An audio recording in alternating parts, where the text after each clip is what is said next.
আজকে সৈয়দপুর ব্রাঞ্চে আসার পরে অনেকগুলো ফোন কল আসে এবং আমি যেহেতু সকালবেলা ঘুমাইছিলাম, ঘুম থেকে উঠে দেখি অনেকগুলো ফোন কল এবং সেই ফোন কলের মধ্যে একটা ছিল যে আমার সঙ্গে দেখা করার জন্য সৈয়দপুর ব্রাঞ্চে একজন গার্জিয়ান আসতেছেন, দুইজন গার্জিয়ান আসতেছেন। তা বাড়ি থেকে বের হওয়ার পরে দেখি যে আমাদের কার ড্রাইভিং স্কুলের ইনস্ট্রাক্টর তিনি কারে ঠিকঠাক করতেছেন, আর এখানে কিন্তু আমাদের মাদ্রাসার বাচ্চারা তারাও তার সঙ্গে দেখতেছে, যেহেতু আমাদের বাড়ির সামনে মসজিদ নামাজ পড়তে আসছিল। তো তাকে বলছিলাম যে আসলে এই বাচ্চাটাকে গাড়ি চালাতে পারবে কি না, কয় হ্যাঁ, ওরাও বলতেছিল কনফিডেন্স হয়ে যে পারবে। আর কার ড্রাইভিং স্কুলের যে টাকা পয়সা ইনকাম হয় সেটা কিন্তু আমরা মাদ্রাসার পিছে ব্যয় করি।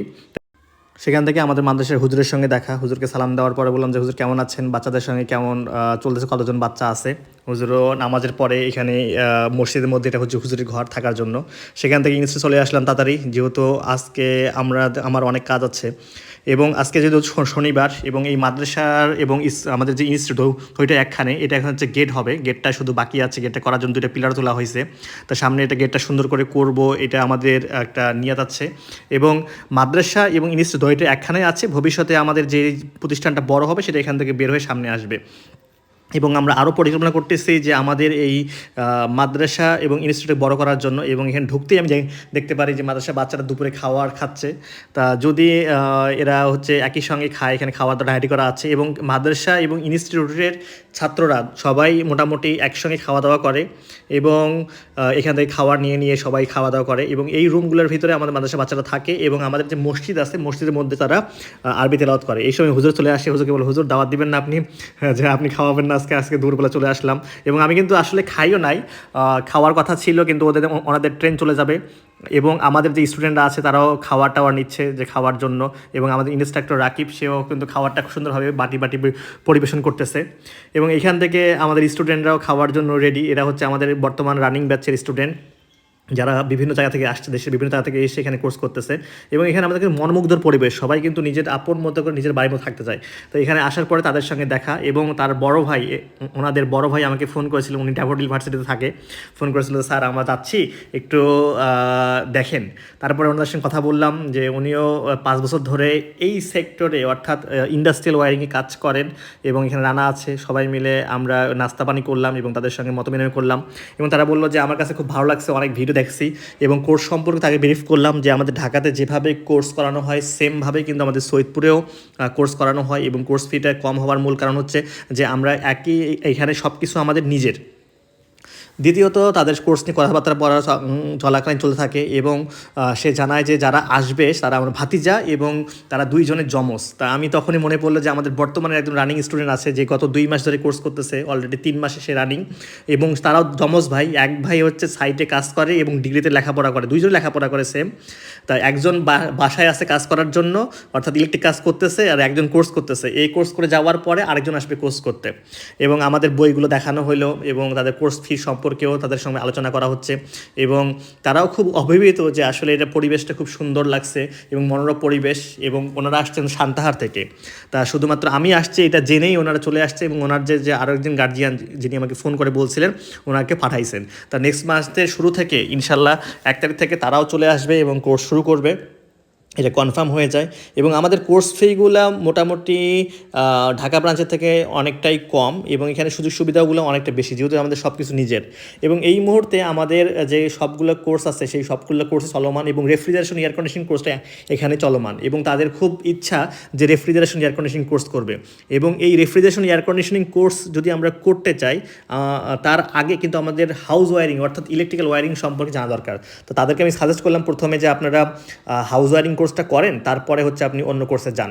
তো এরপরে আমাদের যে রানিং স্টুডেন্ট তারাও আসলো এবং যে যমজ ভাই তাদের ছবি দেখাইলাম যারা এখন কোর্সে আছে।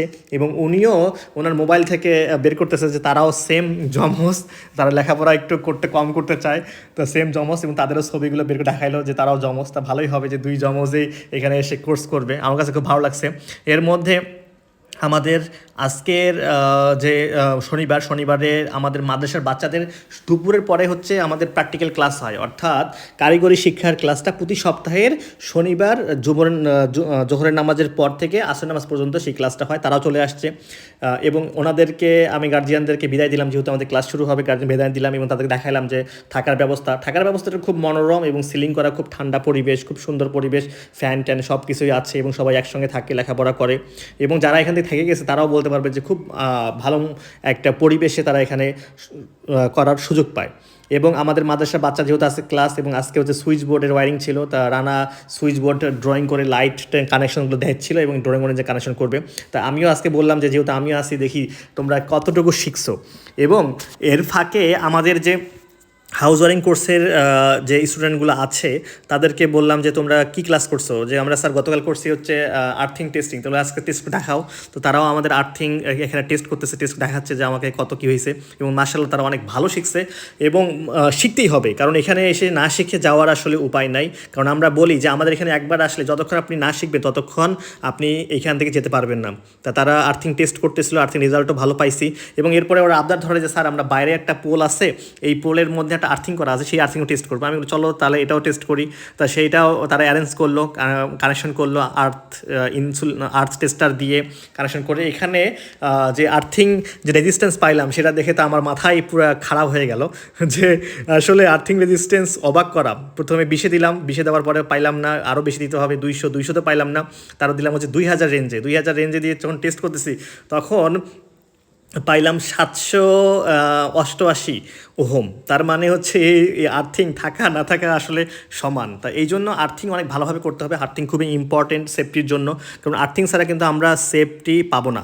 এরপরে মাদ্রাসা বাচ্চারা কানেকশন করা শেষ, ওদেরকেও দেখলাম, যাদের টেস্ট করে দিলাম যে কী ওয়ারিং করছো, কী করতেছো, ওরাও টেস্ট করে দেখতেছে এবং ওরা খুব আগ্রহ সহিত। এবং এই মাদ্রাসা বাচ্চার সঙ্গে আমাদের কিন্তু স্থানীয় 2-1 বাচ্চাও কিন্তু এখানে আসে যে এই দিন এই ক্লাসটা করার জন্য।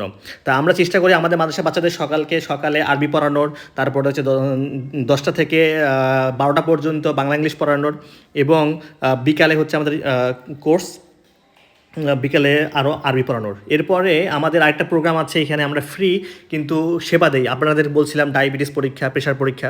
তা আমাদের একজন চাচি আসেন যে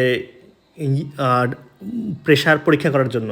তা প্রেশার পরীক্ষা করার জন্য আসেন এবং তার প্রেশারটা আমরা নিয়মিত মেপে দিই, অনেক মেপে দেওয়া হয়েছে। এবং আজকেও আমি নিজে যেহেতু আমি আছি, আমি ওনার প্রেশারটা মেপে দেখি যে কেমন হয়। তা ওনাকে ঠিকমতো বলছিলাম যে এইভাবে হাতটা রাখেন, সুন্দর প্রেশারটা আসবে। তা আমরা কিন্তু আসলে খুব ভালো ওমরনের মিটার দিয়ে প্রেশার পরীক্ষা করি, এবং ডায়াবেটিস আমরা ফ্রি টেস্ট করে দিই। এটা আমাদের হচ্ছে খালেক আমান ফাউন্ডেশনের একটা সেবামূলক কাজ, যাতে সবাই ফ্রিতে প্রেশার চেক করতে পারে।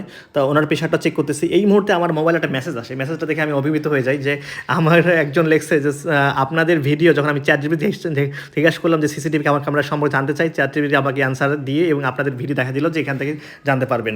এবং আমাদের যে সৈয়দপুর ব্রাঞ্চ আছে, এই সৈয়দপুর ব্রাঞ্চের যে স্টুডেন্ট আছে তারা আমার সঙ্গে একটু ছবি তোলার জন্য আবদার করে। তা সবার সঙ্গে আমি ছবি তুলি